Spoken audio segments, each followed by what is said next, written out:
Let me tell you a story about a man named Cut. He was one of us, a true blue Aussie battler, living in a small coastal town.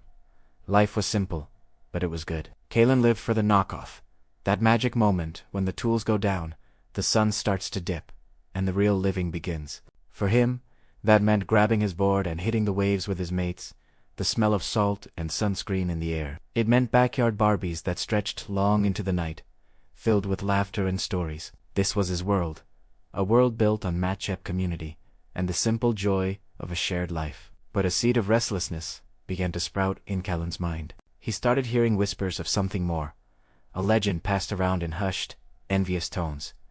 The myth of the sunburnt gold. It was the promise of the ultimate knockoff, a life of permanent holiday, of endless leisure, achieved through monumental wealth. He started to believe that this was the real key to happiness, the final destination everyone was striving for. And with that belief, Kalen made a choice that would change everything. He decided to chase that shadow of wealth. He traded his surfboard for spreadsheets, the roar of the ocean for the hum of a computer. His calendar, once marked with tide times and BBQ dates, was now a fortress of meetings and deadlines. Too busy became his new mantra, his shield against the life he was leaving behind. A mate would call, "Hey, the surf's up!" "Sorry, mate. Too busy," Kalen would reply, eyes glued to a stock ticker. An invite to a Barbie would pop up. "Can't make it. Got a call with an investor." His mateship, the very fabric of his old life, was sacrificed on the altar of his ambition. He became a ghost in his own town.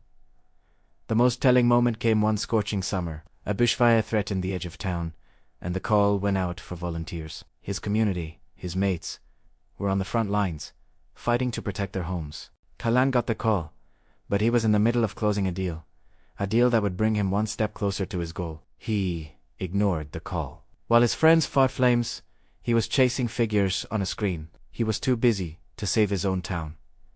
Years passed, grinding, relentless years. And then, one day, he made it. Kalan achieved his dream. At just 40 years old, he cashed out, a multimillionaire. He bought a stunning, architect-designed mansion on a remote, private beach. This was it, the ultimate night, his own personal paradise. But paradise felt strangely like a prison. The silence was the first thing that hit him. It wasn't a peaceful quiet of nature. It was a deafening, crushing emptiness. The house, with its minimalist design and floor-to-ceiling windows, felt cold and sterile. He had a private chef, but meals were eaten in solitude. He surfed the most perfect, empty waves imaginable, peeling flawlessly, just for him, but with no mates to hoot for a good ride, or to laugh with when he wiped out. The act felt hollow. It was just movement, a physical act, stripped of all its joy. He'd sit on his expansive deck, watching the sunset paint the sky in brilliant colors, the same sunsets he used to share with his friends around a crackling fire. Now, he watched them alone, a glass of expensive wine in his hand, feeling heavier than any brick he'd ever laid. He was the richest, most desolate man he knew. The sunburnt gold was a fool's gold. It glittered, but it gave no warmth. The loneliness finally broke him. He got into his luxury car, a machine that screamed success to the outside world, and started driving. He drove back to his old town, a ghost returning to his own haunting. The town looked much the same, a little older, a little more worn, who's like Eam. He parked his car, a spaceship from another world, and just watched. And then he saw her. Shay, his old friend. She wasn't rich, not in the way he was. She was still a battler, working her job, living in her modest home. But she was glowing. There was a light about her, a vibrancy that he'd lost so long ago. He saw her in her yellow RFS volunteer gear, dirt smudged on her cheek, laughing as she trained a new group of young recruits. There was an energy there, a sense of shared purpose that was electric. Later, he saw her at the new community garden, her hands in the soil, sharing freshly picked veggies with neighbors. She wasn't chasing some distant shadow of happiness. She was building it, right here, every single day. She had built a light called purpose. And in that moment, Kalon understood everything. The grand, gut-wrenching mistake he had made. Happiness wasn't the prize you got at the end of the work.